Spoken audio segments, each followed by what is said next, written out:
Radio Sucesos 101.7 FM presenta su noticiero Sucesos con Milton Pérez y Verónica Larrea. Un periodismo libre para una democracia plena. Los hechos y las opiniones de los sucesos que marcan nuestro tiempo.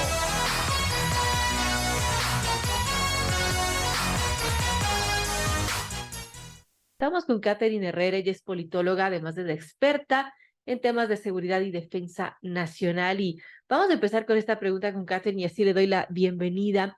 Y es, bueno, ¿qué tan pertinente cree usted que ha sido esta decisión del presidente Noboa de cambiar la cúpula militar? Y, bueno, ¿cuáles son también los retos que le espera a esta nueva cúpula? Bienvenida, Catherine, y el micrófono es suyo.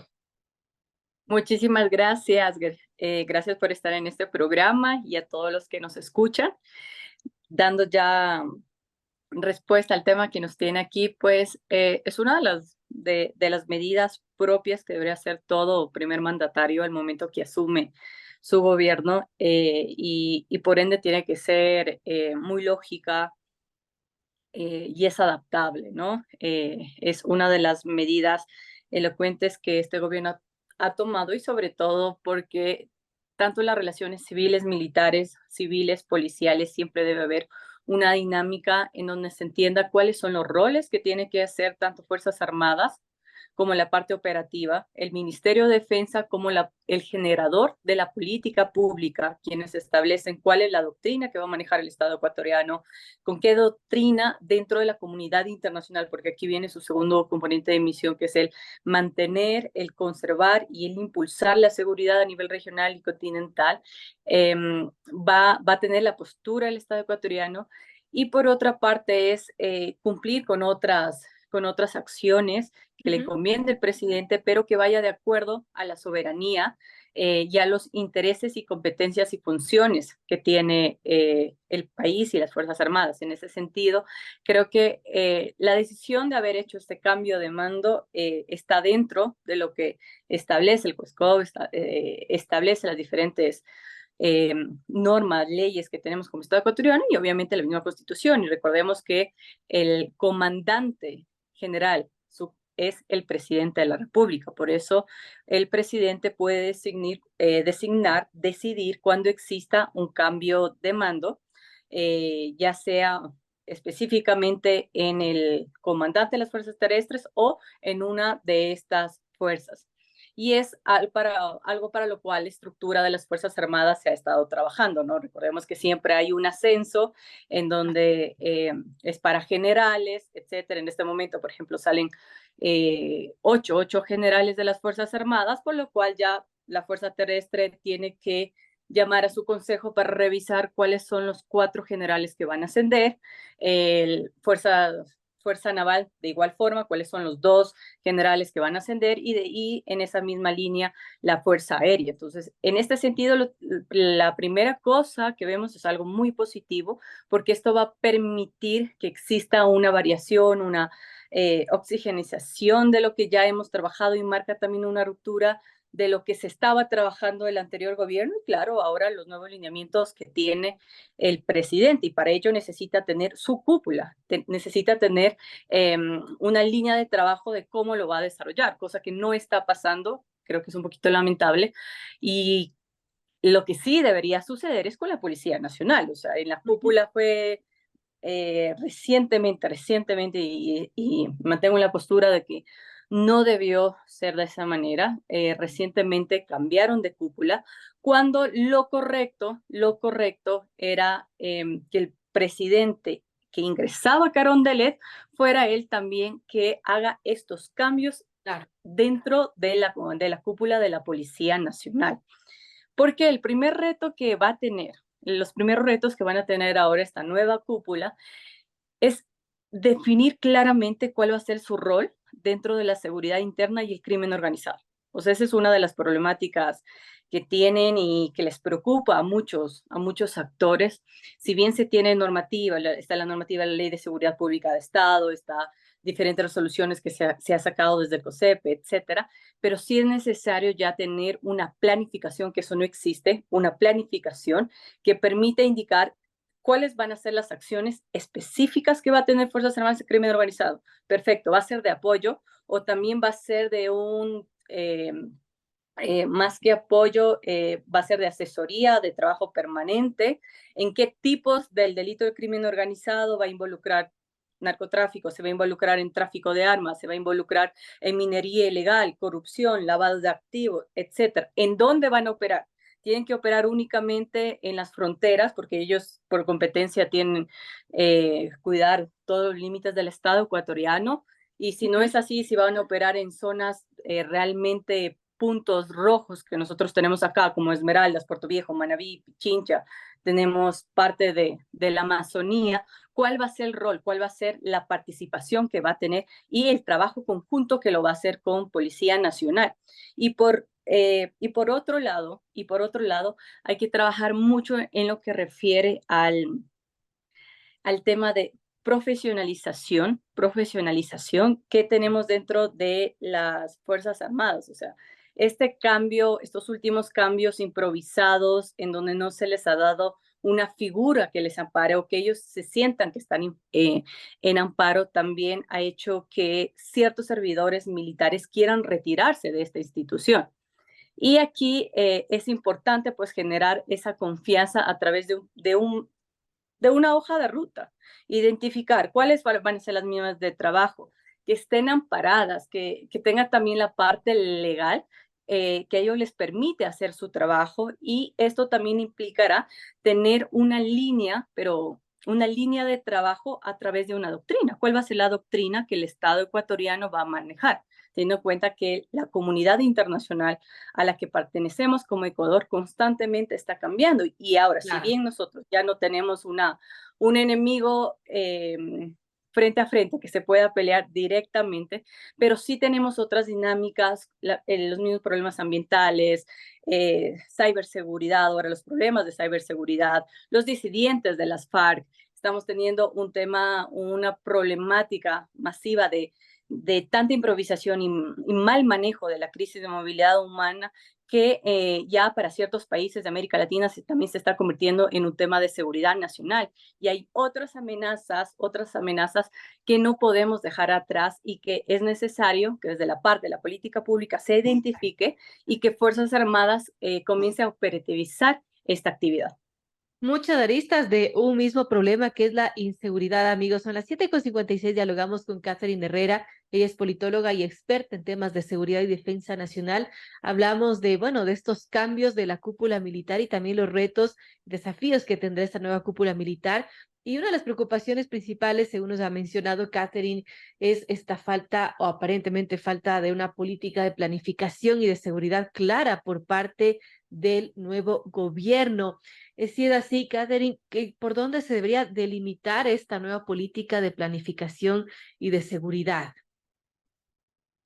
Bueno, el tema de la planificación, la falta de política pública a través de una planificación, no me refiero a este nuevo gobierno. O sea, ¿cuántos días está este gobierno? Creo que 3, 4 Así días. es. Entonces sería muy irresponsable mencionar que, que están en una improvisación de esta política pública, porque esta política pública se requiere de un tiempo, se requiere primero tener levantado la identificación del diagnóstico, segundo, procesar esa información, y tercero, ya cuando tengamos esa información, los comandantes de las Fuerzas Armadas en conjunto le tienen que presentar a su ministro de Defensa, porque el ministro de Defensa es el canal conector con el señor presidente. Entonces ellos definirle, mira, estas son las aristas, estas son las problemáticas. Tal vez como Estado ecuatoriano hablaba de improvisación de los anteriores gobiernos. O sea, recordemos que ya vamos más de 8 años en donde tenemos casi 3 libros blancos de la defensa actualizada aproximadamente, en donde no topa todas estas realidades. O sea, topamos como que hay y apoyo al crimen organizado. O sea, seguimos tanto en ese tema, pero no logramos como ecuatorianos, sobre todo como gobierno, indicar el cómo va a ser la participación. Y eso es uno de los puntos a trabajar, en donde si ya bien hay una ley de seguridad pública de Estado, es necesario que ese reglamento que se lanzó posterior a esta ley, sea revisado nuevamente por la cúpula y por las autoridades que están ingresando. ¿Por qué? Porque hay que entender algo fundamental, y es que, nos guste o no, la preparación de la Policía Nacional y de las Fuerzas Armadas es totalmente distinto. A Policía Nacional sí tenemos hasta un tema de negociación, calmar la situación, precautelar los derechos humanos, etcétera, y tienen experiencia con la delincuencia común.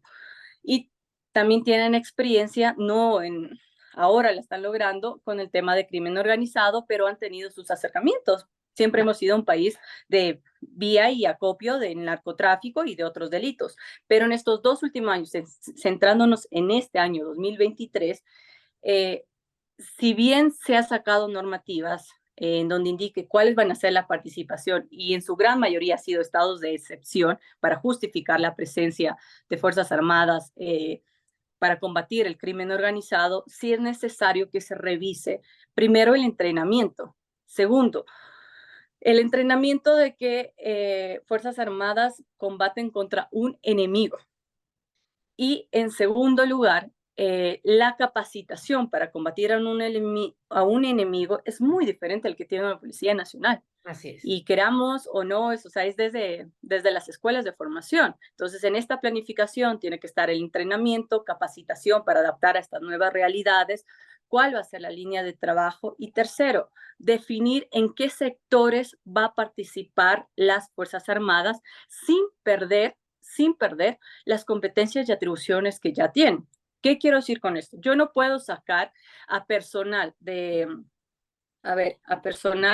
la zona de Jambilío, de la zona sur costera, para que me vayan a dar apoyo al conflicto, a lo que está sucediendo en frontera norte de Esmeraldas, porque también esta parte es vulnerable. No puedo sacar personal de la Amazonía para enviarlo a la Tacunga cuando también esa parte es vulnerable y es la nueva ruta amazónica del narcotráfico, y que eso es un tema que les corresponde tanto Policía Nacional, Fuerzas Armadas. Entonces, la planificación tiene primero que revisar la doctrina y los intereses que tiene el Estado ecuatoriano. Segundo, las competencias reales que le ha dado la Constitución, los nuevos encargos que se le ha pedido a Fuerzas Armadas, pero indicando el cómo, por qué, tiempo y el presupuesto que se va a entregar, que aquí sería más bien como una redistribución también de las competencias, y dar la capacitación a los servidores militares en este aspecto. O sea, sí es necesario dar una capacitación en temas de derechos humanos, uso progresivo de la fuerza, cómo la interacción con Policía Nacional, cómo va a ser el trabajo en conjunto. Y tercero, ya definir una política internacional, que es lo que no tenemos, una política internacional en donde indique claramente cuál va a ser los intereses como Estado ecuatoriano ante la comunidad internacional. Es únicamente el narcotráfico, se suma trata de personas, se suma el rol de lavado de activos, de corrupción. ¿Qué pasa con el ámbito marítimo? ¿Qué pasa con la ciberseguridad, teniendo en cuenta que el país se encuentra en uno de los países más vulnerables para poder ser hackeados sus cuentas y sobre todo sus principales reservas? En ese sentido, creo que los grandes retos es de la cúpula, del ministro de Defensa y sobre todo el ministro de Defensa, entender que ya se tiene un comandante y se tiene 3 comandantes de fuerza, que son ellos por la experiencia y todo lo que tienen, que van a armar los operativos. Pero es el ministro de Defensa quien decide cuál es el interés que tiene el Estado ecuatoriano a través de la cabeza del país, en este caso el presidente, cuál es la doctrina que se va a aplicar, cuál es la política pública que se desea implementar para que Fuerzas Armadas, a través de la parte operativa, ellos logren realizar y conseguir las metas que como ministro de Defensa se ha propuesto. Importante, amigos. 8:03 conversamos con Katherine Herrera, politóloga experta en seguridad y defensa nacional. Y una pregunta final, Katherine, que tiene que ver con el rol que debería tener el Consejo de Seguridad Pública y del Estado, el COSEPE, y también el rol de esta famosa Secretaría de Seguridad Ciudadana, que, bueno, no sabemos muy bien qué ha hecho, para qué fue creada o qué resultados ha tenido.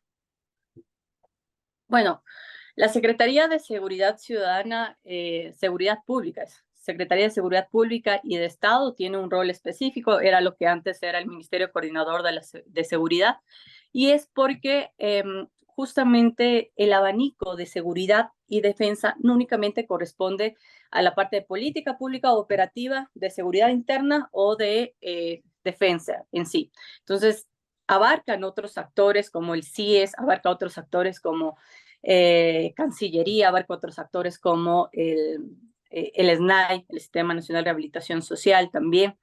Y en esta particularidad son ellos los que un momento cuando ya tienen levantada la inteligencia en el país, ellos se sientan, procesan, identifican. Si desde Fuerzas Armadas, también me pasa esta particularidad del CIES, estamos teniendo más ataques, voy a dar un ejemplo, estamos teniendo cada vez más ataques y están siendo nuestros sistemas del Banco Central vulnerables, nos sentamos dentro del COSEPE para definir medidas y acciones.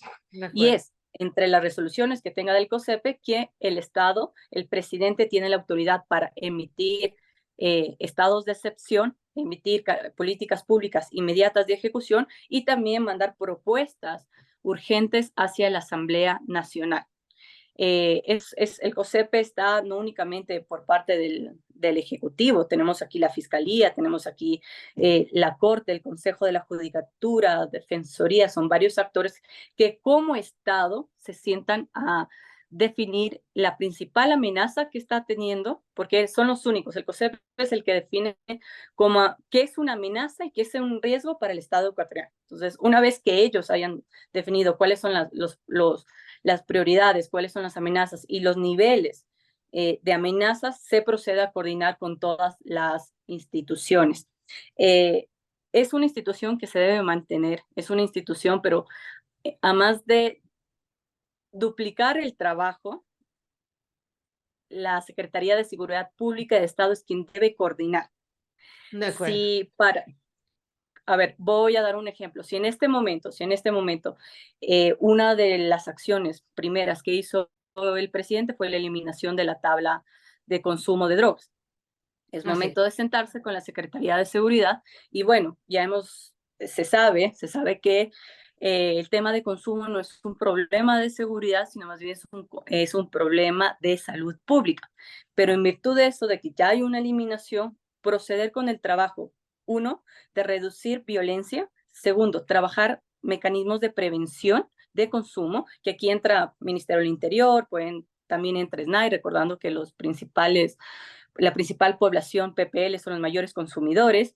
Tiene que ingresar acá también el Ministerio de Salud Pública con una gran campaña, no solo de prevención, sino también de rehabilitación gratuita, de psicología, Ministerio de la Mujer y Derechos Humanos, para que ellos hagan un lineamiento y estén ahí prestos con el tema de terapeutas gratuitos, etcétera. Debe estar el Consejo de la Consejo de la Judicatura, que ahora ellos van a ser los actores porque deben tener unas medidas tan precisas, tan lógicas para que no caigan en este tema de que justos van a pagar por pecadores y que sí efectivamente se vayan a la cárcel los microtraficantes y no consumidores, porque si en su gran mayoría se va a consumidores que a veces no tienen dinero para demostrar que sufren de esta enfermedad, pues los más beneficiados van a ser los grupos delictivos que están en las cárceles porque van a estar teniendo mano gratuita, así de simple. Entonces, estas coordinaciones se lo debería hacer a través de la Secretaría de Seguridad Pública y de Estado, quienes coordinan con cada uno de los ministerios para sacar lineamientos reales a mediano, corto plazo, pero por supuesto a largo plazo, pero que a largo plazo van a ser dirigidas y dados el seguimiento por cada uno de los ministerios. Bueno, importante esto que nos comenta Catherine Herrera, y sí, la Secretaría de Seguridad quizás no ha cumplido con la labor esperada, pero como menciona Catherine, es necesaria para coordinar estas acciones a nivel de varias instituciones. Yo quiero agradecer a Catherine Herrera, politóloga experta en seguridad y defensa nacional, por estar con nosotros en esta mañana a las 8:08. Nosotros tenemos que hacer una breve pausa, pero gracias, Catherine, por estar con nosotros aquí en Radio Sucesos. Muchas gracias. Un lindo día.